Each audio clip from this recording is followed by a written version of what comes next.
Hello and welcome to episode and to this short session talking about how we have a framework for helping you planning to grow your organisation in the coming years. All organisations, both in the public and the private sector, have objectives and ambitions for their organisation. More often than not, these are for growth in both turnover, profit, realising their objectives and so on.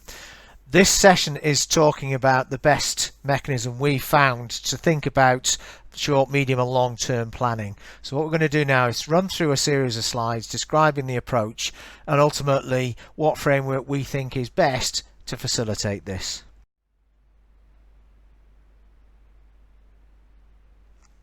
Now this isn't complicated.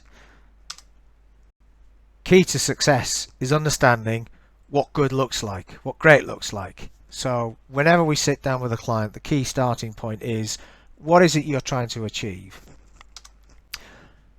As importantly, we need to understand where you're at now, good, bad and indifferent. And of course, what we then need to think about is a roadmap to getting you to where you want to be. So the process starts with the outcome in mind and then works backward to where your current situation lies. So what's ISO standards got to do with all of this? Well, it's useful to think first of all about ISO as an organisation. ISO stands for International Organisation for Standardization. Still don't quite understand why it isn't iOS, but there you go. It's an organisation that brings together 163 separate nations, each nation putting forward a representative body. In the UK, the representative body is a company called BSI.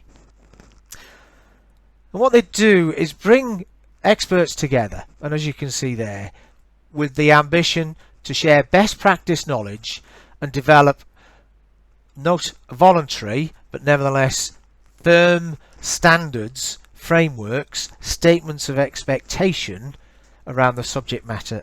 So just what are ISO standards for? Most important message at this point is that it's not telling you how to run the business. You know far better than anybody else how you go about doing things. What ISO standards do is give you a list of vital elements to great management systems. So those things we'll explore in a bit more detail later on. It's the key processes that an organisation will have. But it's not telling you how to do it, it's just make sure that you have systems and processes that cover those specific areas. Now the fundamental principles behind all of this really fall into two distinct areas. The first is to have a structured system, and what that means is that it's documented, that you understand how it all works, how it all interacts. By doing that, you're then in a position to have a formal mechanism for understanding how to plan to do things, clearly then doing the doing, and most importantly I guess from an ISO management system perspective is to check that it's all working through such formal review mechanisms such as internal audit and so on, and then act on the findings from whatever source you deem appropriate to make sure the system is working well and identify how it could work better.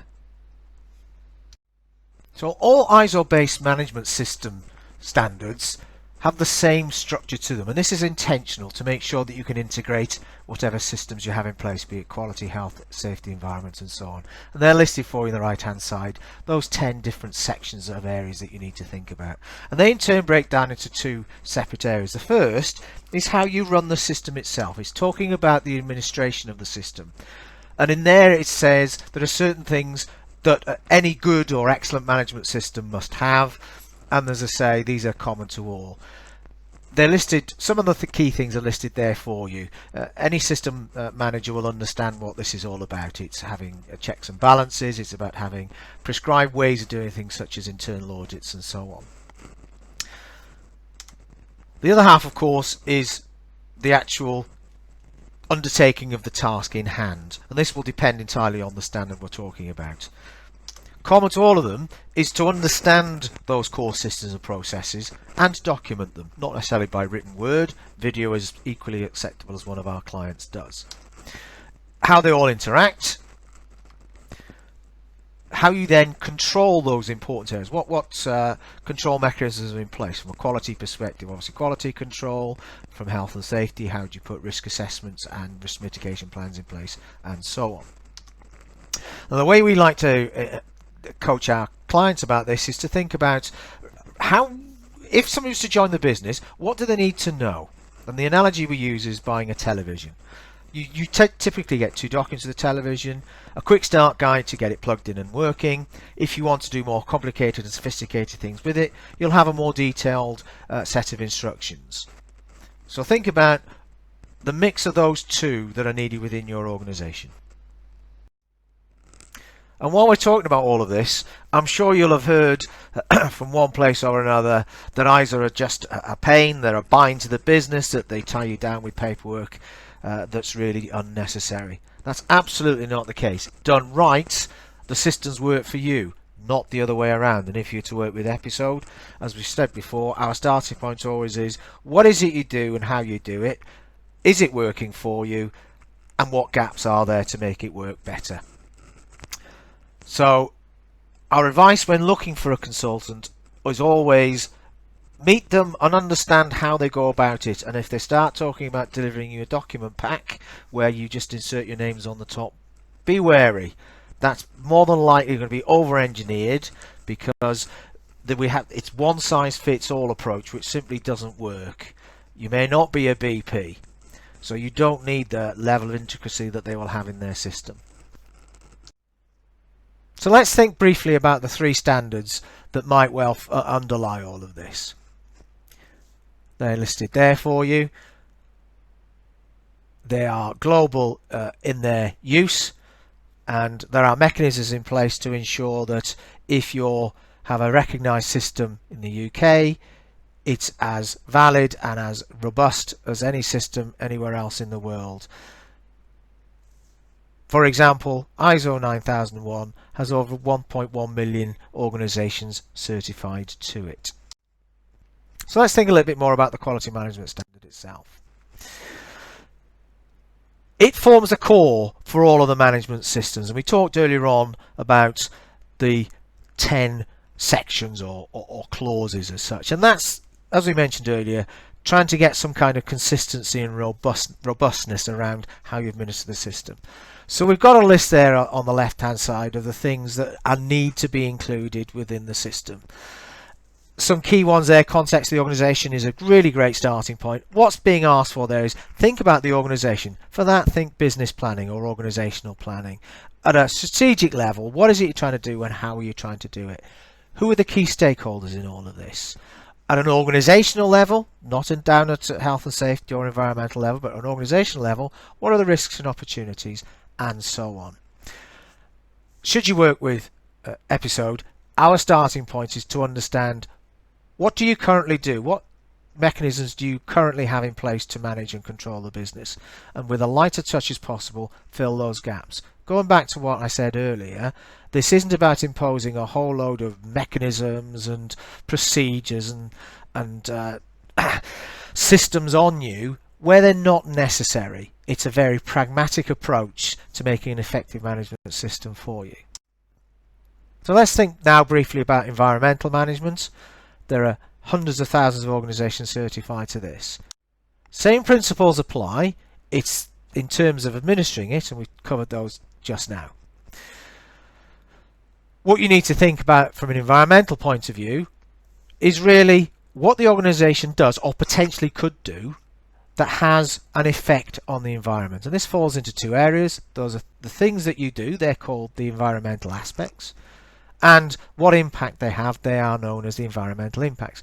And it's not rocket science. You're expected to think about what they are, what the risks are, and have risk mitigation plans in place to minimize those impacts, or indeed promote those impacts if they're positive impacts. You need also to understand the legal environment and make sure that you comply with legislation, and you need to develop this on an ongoing basis to ensure that when you're designing products and services, for example, the environmental ramifications of those are considered. Occupational health and safety is a legal requirement, certainly in the UK. Any organisation, even sole traders, are expected to have some kind of health and safety management system. If you employ over 5 people, UK legislation requires that it's a documented system. It's simply good practice. We all want to take care of ourselves and the people around us. So from a health and safety perspective, the standard asks you to think about the key activities within the organisation, identify what risks are associated with those activities, and once again have risk mitigation plans in place. I won't go through the rest of the information there, you can read it for yourselves. And again, the objective is to deliver good health and safety environments for all people and to seek to continually improve that. The risk mitigation follows a specific hierarchy. It's called the hierarchy of control. From the best thing to do is simply stop doing it, through to the least best thing is to provide personal protective equipment. So, a brief whiz through the 3 main standards that are typically used here in the UK. You will often hear the phrase integrated management system. What just does this mean? It means, as we mentioned earlier, there are common elements to all ISO-based management systems. You don't need 3 policies, have 1. You don't need 1 internal audit procedure, you have 1. You sit down as a management team, you may choose to sit down at a meeting periodically, so once a quarter, once a year, to review all the systems and processes and the overall performance of the organisation, or you can do it on an ongoing basis. Either way, review everything in the round. Don't review quality and then health and safety and then environment. They're all intermingled, and the systems are designed to make sure that all this is done seamlessly and as simple as possible. So that's it. Thanks ever so much for taking the time to review this short presentation. Plenty of extra material to help you understand in more detail what's involved at the website there, or alternatively do get in contact. We're on 0113 801 9001. That's 0113 801 9001.